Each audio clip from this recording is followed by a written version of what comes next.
Srimati Mahua Motra. Honourable Speaker, sir, I stand on behalf of my party, the All India Trinamool Congress, to oppose the Criminal Procedure Identification Bill 2020, which was introduced by the Minister of State in this House last week. It was a repealment of the original Identification of Prisoners Act 1920. The introduction of this bill was met with very vigorous protest by the opposition, and in one of the very rare instances that I have seen, that at the introductory stage of the bill itself, we had sought a division. The original Act of 1920 was passed by our British colonizers, and they did this in 1920 to control nationalist forces and increase surveillance. And they had authorized authorities to take photographs, to collect footprints, and to collect palm prints, fingerprints of convicted people, and also in certain cases non-convicted, and store them. Now, how tragic is it, how ironic that a century later, 100 years later, that we have an elected Indian government. This is not a British era colonizer. It is an elected Indian government who claims to be more nationalistic than any of its predecessors. And today you are bringing in a law that is more intrusive, that collects more data than the original law, and has fewer checks and balances, fewer safeguards than even the British era law did. It is very ironic. The stated objective of the Criminal Procedure Bill of 2022, which was introduced, as set out in its statements of objects and reasons, is to update the law by taking into account new techniques of measurement and identification that have evolved over the last century. And the bill seeks to authorize police and prison officers to take measurements of those who have been arrested, detained, convicted of any person directed by a judicial or executive magistrate. The key words here are any person. The bill has redefined the term measurement to allow police to take retina scans, iris scans, fingerprints, palm prints, footprints, physical and biological samples, and even behavioral attributes, which are what? Which is your signature, which is handwriting. So anything that is referred to under Section 53 or 53 of the Code of Criminal Procedure 1973 falls within its ambit. The original Act, remember, was only photographs and palm prints and fingerprints. This has increased the ambit. So what is it that is so dangerous about this bill? I'm going to try and explain it in layman's terms so everyone who's watching this can understand how this affects us. Because I remember opposing the UAPA bill, in those days a bill, standing here, and the Honourable Speaker told me that, why are you getting so excited about this? Ye to aatanwadiyon ka liye hai. And I remember answering, saying that, sir, if this bill comes in, tomorrow there is a risk of all of us becoming aatanwadis. And the UAPA has been misused, and today we have a fear that this bill itself may be misused, which is why we are standing up today. Sir, feel disturbed. मैंने क्या कहा था कि इतना क्यों विरोध कर रहे हो? सर, वो रिकॉर्ड में है, सर, मुझे खत्म करने आपने बोला कि अध्यक्ष महोदय ने कहा कि आप इतना विरोध क्यों कर रहे हो? ये आपने कहा था कि आप इतना आप कभी भी अध्यक्ष के मामले में बोलते समय, मैं आपको फिर कह रहा हूं कि बिना कोई ऑथेंटिक टिप्पणी के लिए आसन के बारे में मत बोला करो। अच्छा, आप देख लीजिएगा रिकॉर्ड, सर, है रिकॉर्ड में, आपने कहा था, ठीक है। So what is it that is so dangerous about this bill?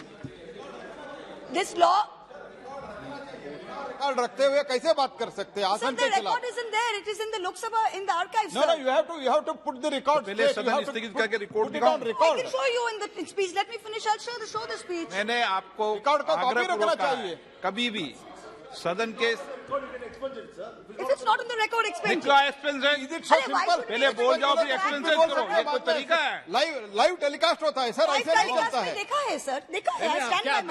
अध्यक्ष जी ने विरोध किया क्या? अध्यक्ष जी ने विरोध किया क्या, ये बताओ आप। क्या अध्यक्ष जी ने विरोध किया क्या, ये बताइए। आपकी बात का अध्यक्ष जी ने तो विरोध नहीं किया ना। The honourable speaker, sir, has already addressed me, Mr. Meghwal. Please, I would advise you, please let me finish. Thank you. The law speaker, sir, has spoken. There is no need for you.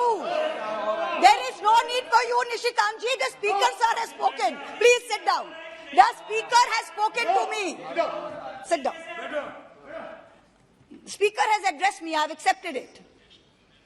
This law is being proposed in the absence of any overreaching data protection law, which India so desperately needs today. 5 years ago, we mentioned the data protection law. It is still not being brought in. You are saying that there has been advance of technology in the last decade, which is why we need to repeal it. But with the advance of technology, there is a flip side. The state has even greater powers of surveillance. So when we in this House authorize any legal expansion of the ambit of these powers, we need to ensure that these powers can be controlled, can be regulated. The old Act was only photographs and fingerprints. Now you've added retina, you've added biological samples, behavioral. So we are signing off, basically all of us, on much greater powers of the state. So we need to put in very solid safeguards. This bill has no such safeguards. The malefides of this bill are apparent not only in the unconstitutional provisions it seeks to enforce, but it seeks to blur out all distinction, any and all distinction between an under trial, a detainee, a suspect, and a convict. And it is using the words a person involved in any crime. It's a very broad sweep.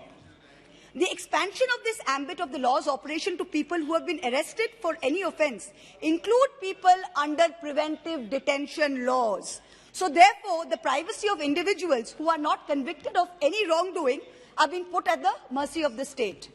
If I would like to quote Faiz Ahmed Faiz, who said, "Teere ilzam bhi, sange dushnam bhi." So you're putting not only ilzam, you're also giving us infamy. The 1920 law enabled the taking of measurements from convicts sentenced to a present term of at least 1 year, and anyone arrested on a charge that attracted a prison term of only 1 year, and thirdly, one who has furnished a bond for good behavior. This present bill includes all convicts and anyone arrested under any law or detained even under preventive detention. It is increasing the offences from minimum of 1 year to 7 years imprisonment under Section 3. But as Mr. Tiwari pointed out, the proviso to Section 3 has been very poorly drafted. If it is intended to mean that a person who has been arrested with a connection with an offence punishable with less than 7 years, it is a good thing. However, the use of the word may in that section itself is an escape route, because when you use it with the power of the magistrate to order the taking of measurements, it is nullifying this beneficial aspect of this proviso. So if Section 3 read with Section 5 and the introduction of preventive detention is making this far more draconian than the existing law, I would really request you to look into this. So I suggest that the word may in Section 3 be changed to shall. And it be clarified that under Section 5, the magistrate has no power to direct a person arrested for offences punishable with less than 7 years. Otherwise, Section 3 is completely nullified. Another dangerous thing about this bill, the average life expectancy of Indians is 69.6 years. You are permitting the retention of records for 75 years. And you're allowing the National Crime Records Bureau, the NCRB, to share and disseminate personal data with any law enforcement agency. This violates the best practices of data protection, which is the principle of purpose limitation, which means that you can collect data legitimately for one purpose, but it must be used for that purpose. It cannot be used for another purpose. There's a very vague term in this bill. It says investigation and prosecution of crime. So you can have agencies all over the country with no purpose limitation having access to your personal data. And the collection of data for personal data for some crimes may be very necessary. We understand that. But there is no distinction between those crimes and other crimes. It's a very wide sweep, which can be very dangerous. Now, this bill will make the dreaded Thanedar, even more dangerous. It gives virtual carte blanche to the police for sample collection. The old 1920 Act authorized police officers of the rank of sub-inspector and above. This new bill is letting police officers not below the rank of a head constable and prison officers not below the rank of a head warden to take measurements. So it's lowered the threshold. And if you refuse to take these measurements, that is an offence under Section 186, which is obstruction of duty for public servant, as Mr. Maran pointed out, of the IPC.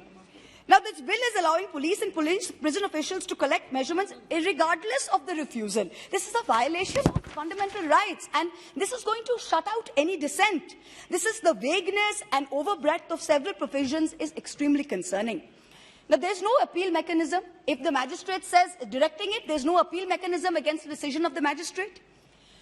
The most dangerous and insidious aspect of this proposed law is the grouping of those booked for preventive detention. So Indian citizens, like all of us sitting here in the opposition, we can be arrested or detained even before the commission of any act of criminality. You may think we will do something, you may think we will say something, and we could be put under preventive detention. So before doing anything, you can take me and I will be grouped with those arrested for serious offences and convicts.